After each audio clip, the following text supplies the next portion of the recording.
Hi friends, this is me Anupam Chatterjee, your personal finance coach and investment guide.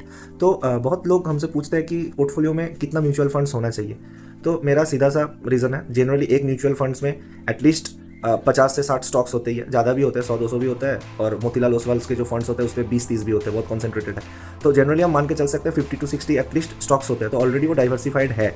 तो अगर हम लोग बहुत ज़्यादा फंड्स ले लेते हैं, जैसे किसी का पोर्टफोलियो उसमें 20-20, 25-25 फंड्स रहता है, तो कोई मतलब का नहीं होता है। जनरली ऑप्टिमाइजेशन के लिए मेरा मानना है कि दिस इज़ माय ओपिनियन कि एक पोर्टफोलियो में हार्डली 6 से 7 इक्विटी फंड होना चाहिए। उस पे से आपका लार्ज, मिड, फ्लेक्सी, स्मॉल सबका एक बैलेंस रहता है। और उसके साथ साथ 2-3 डेट फंड होना चाहिए, जिसको हम लोग कैश पार्किंग के लिए यूज़ कर सकते हैं, या सेफ मनी बास्केट के लिए यूज़ कर सकते हैं, या तो हम लोग बैलेंस के लिए, मान लीजिए जब इक्विटी मार्केट हाई है तो हम प्रॉफिट बुक करके उस डेट फंड में डाल सकते हैं। फिर इक्विटी जब बहुत क्रैश कर जाता है, उस डेट से पैसा लेके हम इक्विटी को खरीद सकते हैं। तो ये जो बैलेंस करना होता है, इसके लिए 2 से 3 डेट फंड इज इनफ।